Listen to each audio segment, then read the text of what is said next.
ഞാൻ തേവലക്കരയിൽ LDF-ന്റെ കൺവീനറാണ്. ഞാൻ എല്ലാ ദിവസവും വരുന്നുണ്ട്. എല്ലാവരെയും അറിയാവുന്ന വീടുകളാണ്. എന്തായാലും ഇതൊരു വല്ലാത്ത ദാരുണ സംഭവമായി പോയി. വളരെ പൈശാചികമാണ്. ഒരു കല്യാണം കഴിച്ച് അയക്കുക എന്ന് പറയുമ്പോൾ ആ വീട്ടുകാരുടെ പ്രതീക്ഷയും അവരുടെ സങ്കല്പങ്ങളും ഒക്കെ തകർത്തുകൊണ്ട് ഇങ്ങനെയുള്ള ചെറുപ്പക്കാർ നമ്മുടെ നാട്ടിൽ ഈ മയക്കുമരുന്നിനും മദ്യത്തിനുമൊക്കെ അഡിക്റ്റായിക്കൊണ്ട് വളരെ ക്രൂരമായി സ്ത്രീ പീഡനം നടത്തുന്ന ചെറുപ്പക്കാരികളെ എല്ലാ ആവശ്യവും കഴിഞ്ഞിട്ടുണ്ട്. പിന്നെ ആ രീതിയിൽ പോകുന്ന ഒരുപാട് ചെറുപ്പക്കാർ നമ്മുടെ സമൂഹത്തിൽ ഇപ്പോഴുണ്ട്. ഇതൊരൊറ്റപ്പെട്ട സംഭവമല്ല, ഒത്തിരി സംഭവങ്ങൾ നമ്മുടെ ഈ അടുത്ത കാലത്ത് ഇങ്ങനെ ഉണ്ടായിട്ടുണ്ട്. ഇപ്പോൾ ഒരു വിഭജികയുടെ ഒരു സംഭവം ഉണ്ടായി. അങ്ങനെ നിരവധി സംഭവങ്ങളുണ്ട്. തേവലക്കരയ്ക്കാണ് ഇത് രണ്ടാമത്തെ ഈ നമ്മുടെ ഒരു മിഥുൻ എന്ന് പറയുന്ന മകൻ നഷ്ടപ്പെട്ട്, അത് ഈ പഞ്ചായത്തിലാണ്. ആ ദുഃഖം തളം കെട്ടി നിൽക്കുമ്പോഴാണ് ഈ സംഭവം ഉണ്ടാകുക. അതുല്യയുടെ വാർത്ത അതിൻ്റെ 2-3 ദിവസം കഴിയുമ്പോഴാണ് ചാനലുകളിൽ കാണുന്നത്. ഏതായാലും വലിയ നമുക്ക് ഉൾക്കൊള്ളാൻ കഴിയുന്ന സംഭവമല്ല. ഇതൊക്കെ വളരെ മാതൃകാപരമായി ഇവനൊന്നും രക്ഷപ്പെടാത്ത തരത്തിലുള്ള ശിക്ഷാ നടപടികൾ ഉണ്ടാകാനുള്ള നിയമങ്ങൾ ആ തരത്തിൽ നിൽക്കണം. ഒരു സ്വാധീന വലയത്തിൻ്റെയും കൂടെ പോകാൻ പാടില്ല. ഒരു സ്വാധീനത്തിന് അധികാരികളും ആരും അങ്ങനെ നിന്നു കൊടുക്കരുത്. അവന് തക്കതായ വളരെ കുറ്റകരമായ നല്ല ശിക്ഷ അതിനുണ്ടാകണം. ഇവരൊന്നും രക്ഷപ്പെടാൻ പാടില്ല. ഈ സമൂഹത്തിൽ തന്നെ ജീവിച്ചിരിക്കുന്നത് നമുക്ക് അപമാനമാണ്. അവരെ പോലുള്ളവരിങ്ങനെ ഉണ്ടായിക്കഴിഞ്ഞാൽ വീണ്ടും സമൂഹത്തിൽ ഇങ്ങനെയുള്ള ദുഷ്ചെയ്തികൾ ഉണ്ടായിക്കൊണ്ടിരിക്കുക. ഒത്തിരി സംഭവങ്ങൾ ഇങ്ങനെ നമ്മുടെ നാട്ടിൽ പെൺമക്കളുണ്ടല്ലോ. തീർച്ചയായിട്ടും നമുക്കെല്ലാം, എനിക്കും 2 പെൺകുട്ടികളാണ്. ഇങ്ങനെ പെൺകുട്ടികളുടെ അയച്ചിട്ട് ദുഃഖം അനുഭവിക്കുന്ന എത്രയോ കുടുംബങ്ങളുണ്ട്. എന്തെല്ലാം പ്രതീക്ഷയോടുകൂടി അതിൻ്റെ ഒരു സ്വന്തം സഹോദരി തൊട്ടടുത്തുണ്ട്. ആ കുടുംബത്തെ പോലും ഇവൻ ഒന്ന് ഭയപ്പെട്ടില്ല. വളരെ നിഷ്ഠൂരമായി ഈ പെൺകുട്ടിയെ ഭീകരമായി മർദ്ദിക്കുന്ന ചിത്രങ്ങൾ വന്നുകൊണ്ട് ദൃശ്യങ്ങൾ വരുന്നുണ്ട്. പിന്നെ കുട്ടി ആത്മഹത്യ ചെയ്യേണ്ട അതിൻ്റെ ഒരു ധൈര്യക്കുറവിൻ്റെ കൊണ്ടാണ്. അങ്ങനെയാണെന്ന് തോന്നുന്നുണ്ട്. അങ്ങനെ അല്ല, ഇതിനകത്തെന്തോ ദുരൂഹതയുണ്ട്. കാരണം ആത്മഹത്യ ചെയ്യാൻ എനിക്ക് ഭയമാണെന്ന് പറഞ്ഞ ഒരു പെൺകുട്ടിയായത് നേരത്തെ അനിയത്തിയോട് പറഞ്ഞിട്ടുണ്ട്.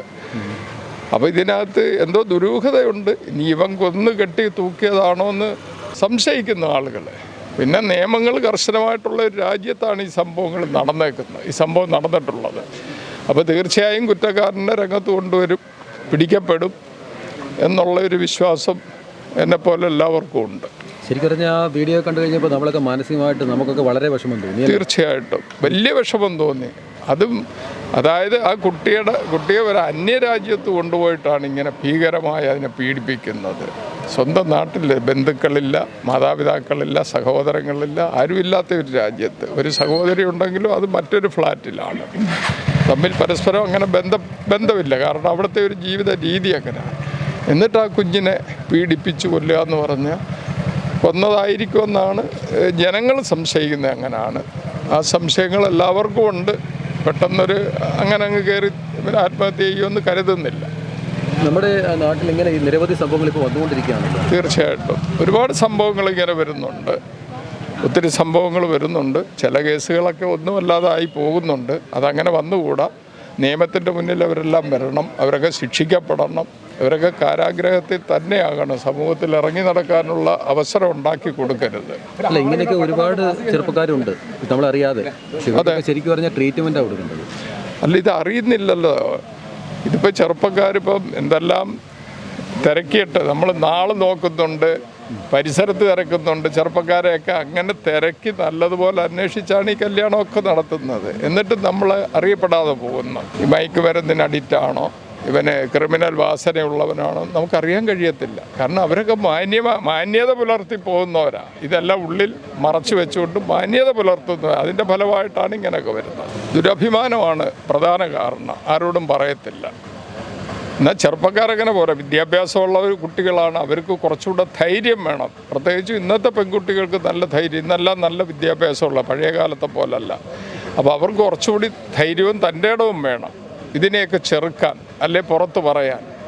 അവർക്ക് രക്ഷപ്പെടാനുള്ള ഇങ്ങനെ കുറ്റവാസന കാണിക്കുന്നവർ ശിക്ഷിക്കപ്പെടാൻ, അവർക്കെതിരെ നടപടിയെടുക്കാനുള്ള നിലപാടുകൾ സ്വീകരിക്കാനുള്ള അവസരങ്ങൾ ഒരുപാടുണ്ട്. അതങ്ങനെ വിനിയോഗിക്കണം. അല്ലാതെ നമ്മൾ ഇങ്ങനെ ഒരു ആത്മഹത്യയിലേക്കും പുറകോട്ട് ആത്മഹത്യയാണോ എന്നുള്ള ഈ പറയുന്ന സംശയം ഉണ്ടെങ്കിൽ പോലും അങ്ങനെയാണല്ലോ പറയുന്നത്. അങ്ങനെ പാടില്ല എന്നുള്ള അഭിപ്രായമാണ്. കുട്ടികൾ വിവാഹം കഴിക്കാതിരിക്കാൻ ഉള്ള ഒരു മനോഭാവത്തിലൊന്നും ആരും പോകുന്നില്ല. പക്ഷേ ഇങ്ങനെ അതെന്താ കാര്യം എന്നറിയാമോ? നമ്മുടെ പെൺകുട്ടികളെ വളർത്തി മാതാപിതാക്കളാണ് വിവാഹം ആലോചിക്കുന്നത്, അല്ലെ അമ്മാവന്മാർ, ബന്ധുക്കളൊക്കെയാണ്.